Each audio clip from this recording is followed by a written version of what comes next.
Welcome to Life After Divorce, Honest Conversation for Women podcast. I'm Fiona May.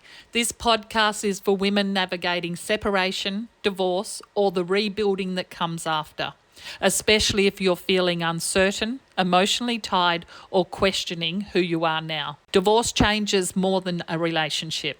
It can change your confidence, your identity, and your sense of what the future holds, even when the direction was the right one. Here, we have honest, grounded conversations about what life after divorce really looks like, emotionally, practically, and personally. Some episodes are conversational between myself and my co-host, Sandra Lee. Others include inspiring women and trusted experts who understand this chapter of life deeply. This space isn't about fixing you because you're not broken. It's about support, clarity, and reminding you that you're not alone as you move forward. I'm so glad you're here. Let's jump in and start with today's episode. I'm Fiona May and I'm with Sandra Lee and Manisha Bhuida, who is our financial advisor, recommended by us, and happy to do that because she looks after our clients beautifully. Welcome, everybody. Wonderful to be here. And today's topic is about how to earn extra income and to do it smart. I believe when we get to that sort of 40, 50, 60 and maybe haven't worked for a while, that we end up thinking that maybe somebody else is not going to value skills that we have. And yet that's the opposite of what we see time and time again. We want to unpack the ability to earn some income regardless of your age and the ability to create, if it's even a side hustle or even ask for extra income in your existing job, it could be, or increase what you see as the value of what you're earning as well, and also what you're worth. So Manisha, you must see and experience this in what you're doing day in, day out. Yes, absolutely. The importance of creating multiple sources of income, it's ever more important going forward.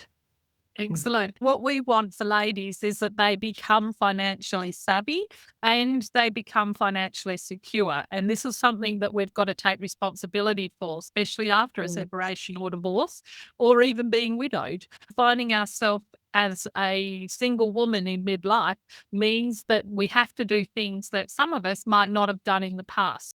Let's have a bit of an unpack here, Manisha, and have a look at the importance of women having multiple streams of income. And then maybe we can cover off, I know Sandra's fantastic at side hustle, and so maybe we can cover off on some ideas of side hustles to bring in that extra income. Perfect. This is such a great topic to have a wonderful conversation around. And the reason for that is because when we generally look at us women, we're living longer. So our life expectancy generally is around 85 years statistically. If we finish work and retire at the age of 65, we have almost 20 years of our lifespan where we're not earning any income. Our health is not that great, but then you still need to financially support yourself. Now, just living off Centrelink age pension is not potentially enough to fund that lifestyle. So this is where you have to start thinking about what can you do now today. So when you do get to that point, you have a plan A, plan B, plan C, plan D, because life has an interesting way of throwing a curveball. This is why we're having this conversation. Solely relying on your employed income is not sufficient if you have a particular lifestyle that you're aspiring for. I'm a firm believer we all have a talent, we all have a gift that we can share with the world, and how you can monetize that gift is quite key. So aside from having your paid employment, because that's there today, maybe you may not have that job tomorrow. Then what happens? How do you pay your bills going forward? So this is where starting to think about creating multiple sources of income becomes important. A couple of ways you can do that is investing. So again, go back to your cash flow. If you can get a good handle on the money you're earning, what you're spending, you generate surplus cash flow, start investing that money. So that way you are creating a source of income. Secondly, it could be something that you're really good at, and maybe you can start up a business, which I'm sure Sandra will share a couple of ideas around, but it's quite key to start creating multiple sources of income. I just had a quick look online to see what it was that the current age pension is for a single person in Australia today. And per year before tax, including the pension and any energy supplements, it's $30,646 per year.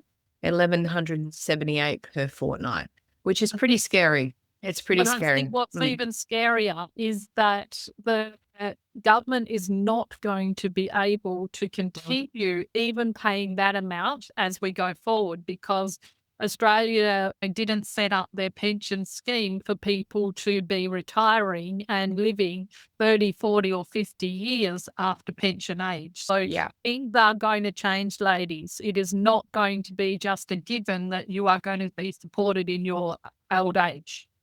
And it's not relying on the government either. It's going through and saying, well, hey, I don't want to live on 30 grand. Sure, I might take a supplement or a parts pension. That's something that you might be able to do. But don't feel that you can't work, because we can all earn money, and there's different ways of doing it. We don't have to be physically able, where there's ways that we can, even mentally able. There's lots of ways that we can be creating side hustles with what we have. And it's really looking at what are the things that we do have and the skills that we can provide to other people. And maybe we've got lots of time and someone else doesn't have any time and they've got extra cash, and we've got no cash but plenty of time. So we're going to be able to exchange some of that cash from them for our time. I think that's what we've got to start looking at, is valuing the skills that you do have regardless of how long you've worked. It could be that you go into dog walking sites or house sitting or plant watering, or you can hire out your car, you can hire out your garage space, you can hire out things that will cost you nothing to set up and take on, do the safety, the parameters for all of this, of course, as well. And there's lots of platforms that do create a buffer between you and a potential customer to be able to rent out a room in your house. And I know with rental shortage in Australia at the moment, some people are renting out one room, maybe even the main bedroom with a bathroom, and they move to the spare room. They're renting it out for $500 a week. So some people on average would be $350 a week. So depending on where you are, the house, where it is, the size, and what you're prepared to do for maybe a period of time. And that makes a massive difference, getting in an extra $300-$400 a week just on the side for you not actually doing much more than what you're doing at the moment. So it's just thinking outside the box, being a bit creative, and looking at ways that you could be using some spare space around your place, or a bit of spare time that you've got babysitting, being a one of our girls' clients, she actually took on some granny sitting, and she said she just put out to her community and her local neighbours and said, if anyone wants after school daycare, I can do Tuesdays and Thursdays. She ended up with getting like an inundation of people asking her to come around to their place. It was like $30 an hour per child. It was a going rate where she was. It's all different everywhere. You've got to do your own research and homework and work out what's the right fit for you. So how does it fit in with the tax side of things, Manisha, and declaring these extra incomes? So I just want to touch on that. So this is quite important. If you start up a side hustle, it's important to have this conversation around what would be the best structure. So does it add to your taxable income? That means you end up paying more tax. Or if, depending on if the activity is quite a lot and your side gig is really picking it up, do you set up a company, an ABN? And this is where any income you earn via that ABN, most of the expenses generally would be tax deductible that have been used to basically earn that earned income. So as long as you can find that direct correlation between the income you've earned and the expenses you've spent, this is where having a conversation with an accountant and an advisor would really be helpful, because you really want to get your structure set up correctly from get-go. So that's number one. The second one is I actually want to share a couple of stories with the clients that both of you have referred to me. We've gone through this journey about why the penny dropped for them, why they need to create these passive sources of income. We talk about the life expectancy of 85. Some of these women are coming out of their separation, midlife, grey divorces, 50, 55, 60, beyond, and all that stuff. And it was so interesting. So when I met them and I did the financial modeling for them, just based on their current income, they would have run out of money quite sooner. And then having to rely on the Centrelink age pension would not have been sufficient enough to fund their lifestyle. And that was such a big wake-up call for some of these clients. And it actually gave them the motivation to start considering, because what I did is I did an alternate scenario to say, if you had another passive source of income and you're able to earn another $20,000 a year, what a game changer it was in their overall wealth management planning or how much money they would have in the future, because that's one of the biggest fears for women is, or even generally everybody, but generally women, because they live longer, is, am I going to run out of money? Because our age, health is deteriorating. Do we need more care costs in the future? Do I have enough money to get into a lifestyle village or an aged care facility if no one else is going to look out for me? So these are all real scenarios I've come across. Hence why this is so important about creating passive sources of income, having it in the right structure, like you mentioned, Sandra, and getting that ball rolling, because every dollar you earn today will absolutely have a long-term impact on your financial trajectory. Taking Yeah, responsibility is just so important, isn't it? Absolutely. Stepping up and being accountable to yourself and to actually look out for yourself and think about and project forward. What is my life going to be like in 10, 20, 40 years? And what do I need to do today? Because so many people just don't delay gratification and they want everything right here, right now. But you've got to have a look at what's my future, especially as a midlife single woman. We see quite often people when they were starting off, and young people more so, going into FIFO work, and they get the big fancy ute and the speedboat and the wakeboards, and they end up losing their job, and they suddenly end up with this massive debt. They didn't put a house repayment down or didn't get ahead financially. And this is what is so important through our life, that we actually, keep going through and we keep chipping away, because it all compounding as we actually start growing it.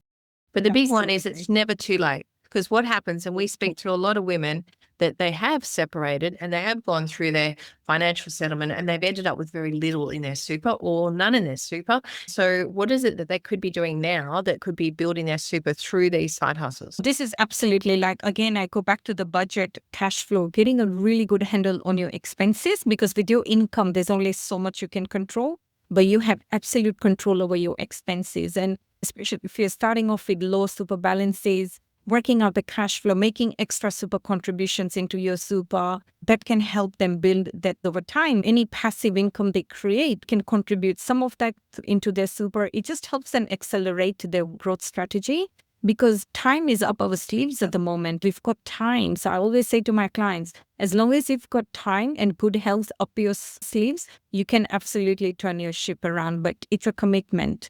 Responsibility, like Fiona said, accountability, and work on your healing as well. As much as on the surface level, we want to achieve all these goals, but internally doing the work, which both of you do, it's so profound, because it's about the emotional decision making, isn't it? That's what drives all our other financial decisions or any other decisions we make. So I feel both of them go absolutely hand in hand. Yeah. And at 60 years of age, what is it called at that point? If you choose to reduce or not work so many hours, you can reduce it down to, and you could be putting money into super and getting a payment out. Can you explain a little bit around that? Because they could be putting their income they're earning into super and then be taking it out. Yeah. So generally what happens with superannuation, so number one, superannuation is one of the most tax effective structures you can build wealth in. Why? So imagine these two buckets in your mind.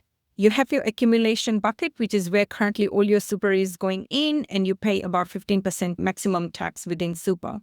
Once you get to age 60, or depending on what we call preservation age, depending on when your date of birth, but generally say, if we say age 60, you do have the option to draw out some of your super to potentially up to say maximum 10% before you hit the retirement age of 65. So generally 65 is the condition of release. At age 65, you do not have to meet any work test requirements or anything. You can pretty much withdraw or have access to super whilst you're still working as well. But say, for example, when you have all these other you create these passive sources of income, you make the super contributions in, any extra, you can generally claim them as a tax deduction. And then come age 65, you can withdraw some of the money to pay a non-tax deductible debt like your mortgage. So it's a strategy that works really well. So that age between 60 and 65 is what we call transition to retirement, where we are financially getting our clients ready to step into the next phase of their life. Ladies, we think it's really important that we do prioritise our own financial security, and we want to encourage you. Reach out to Manisha. She will do a free consultation with you and go through some of what you're dealing with. Everyone's got different stories and different situations. Manisha's well versed to be able to help all the ladies out there. And we look forward to you taking your financial security seriously so you have an amazing second half of your life. And never stop valuing yourself, ladies. Ask for the pay rise, get what you deserved and what you should be getting. And don't sit back and wait for someone to come up and ask you what you want to get or how much you should be earning. No one's going to offer you money. It's you going out there and you taking your own control and enabling yourself, empowering yourself. No one's going to give that to you. So this is what is so critical. We see time and time again when women go and just ask their boss for a pay rise that they get it. And the squeaky wheel, they do get paid. Go out there, girls. Look at things that you could be doing now, just an extra couple $100 a week for a little side hustle you could be creating right now. Real earnings that you're putting away for retirement for later, a real nest egg. I'd love to encourage you ladies to sit down and write a list of what you can do with your tools and with your skills and what you can do to create. Just start with a low figure, say $200 a week more. That's $10,000 a year. And so just think about how could I create this? There's 3 things you can do. 1, you can earn more. 2 is you can spend less, and 3 is you can invest your money to get a higher rate of returns. They're the 3 things that you want to concentrate on once you're earning more. So let's focus on earning more and then using that money well so you can create your financial security. So Manisha, any last words of wisdom for the ladies? So I generally use this analogy with all my clients that when a bird is standing on a branch, it's not scared for the branch to break off and the bird will fall. A bird's fate is always in its wings to fly. So it doesn't care what happens to the branch because it knows its fate is in its wings. So look at your capability, look at all these multiple ways you can create your income because that's you building your faith in your wings so that if you ever come across other life crises, you have the ability, you're no longer scared about that branch breaking off. You can pretty much with no resistance fly. So that would be my message. Work on building up your faith within your wings. Love it. Love this. And be the wind beneath your own wings. Absolutely. Excellent. So thank you for spending time with us today. I know conversations like this can sometimes stir up emotion. So if something resonated with you, just take a moment to be gentle with yourself. Life after divorce can often feel isolating, but you don't have to do this alone. So if you would like some extra support or connection or guidance, you can learn more about our coaching programs, our 3-day events, and our community at womenontransition.com.